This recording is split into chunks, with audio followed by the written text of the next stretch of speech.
அதிமுக பாஜக இன்னும் ஜெல்லால. அது என்ன காரணமோ தெரியல. கிட்டத்தட்ட 8 மாசம் 7 மாசம் ஆக போறது. 2 ஜெல்லால. சார் அதிமுக பாஜக அதுக்கப்புறம் தேமுதிக பாமக போராது. மட்டும் திமுகவை வீழ்த்த போராது முடியாதுங்களா? போராது போராது. விஜய் வந்தாதான் விஜய் வந்தா ஷூர் ஷாட் விக்டரி. கண்ணை மூடிட்டு விக்டரின்னு சொல்லுவோமே, சரி 50-50ங்கிறது இல்லாம அந்த கண்ணை மூடிட்டு விக்டரி வரது உங்களுக்கு விஜய் வந்தாதான் முக்கியம்னு டெல்லி ஃபீல் பண்ணுது. விஜய்க்காக அமித்ஷா காத்திருக்கார். விஜய்க்காக அமித்ஷா காத்திருக்கார். விஜய் உள்ள கொண்டு வரதுக்கு ஜனநாயகனோ சென்சார்ஷிப்போ சிபிஐயோ எடப்பாடி மனம் வந்து அதிமுக வந்து என்டிஏ கூட்டணியில் இணைச்சாரா?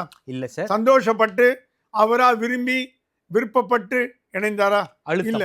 அழுத்தம். எடப்பாடிக்கே அழுத்தம் கொடுக்கும் பொழுது நேற்று அரசியலுக்கு வந்த விஜய்க்கு அழுத்தம் கொடுக்க மாட்டாங்களான்னு ஒரு கேள்வி எழுதா இல்லையா? அழுத்தம் கொடுப்பாங்க sir. Vijay clean hand sir. அரசியல் அவருக்கு எந்த ஒரு கெட்ட பேரும் கிடையாது, அவ பேரும் கிடையாது. பட் இப்ப ஜனநாயகனும் சிபிஐ நிக்குது அவர் முன்னாடி. அதுல இருந்து வெளியில வரணுமே. அதுல இருந்து வெளியில வரத்துக்கான உபாயங்கள் மத்திய அரசாங்கம் கொடுக்குது. உங்க 2 வெளியில கொண்டு வந்துடுறோம், நீங்க என்டிஏக்கு வாங்க. கொடுக்கல் வாங்கல் தான் இந்திய அரசியல்ல. தமிழ்நாடு அரசியலோ கொடுக்கல் வாங்கல் தான் இந்திய அரசியல். ஓகே, இதை கொடுத்து அதை வாங்கிக்கோ, இதை எடுத்துக்கோ, இதை பண்ணிக்கோ. சரி, பிஜேபி வந்து என்டிஏ கூட்டணிக்கு விஜய் போயிட்டாருன்னா அப்புறம் காங்கிரஸ் வெளில வர முடியாதே சார்? இல்ல, காங்கிரஸ் விஜய் என்டிஏ கூட்டணிக்கு வந்துட்டா காங்கிரஸ் ஆட்டோமேட்டிக்கா டிஎம்கே பக்கம் தான் போயணும். ஒரு வழி கிடையாது. ஓகே, காங்கிரஸ் தனித்து போட்டு போடுறது அந்த ரிஸ்க் எடுக்காது. என்ன கூட 2-3 சீட் கேட்டு பார்ப்பாங்க.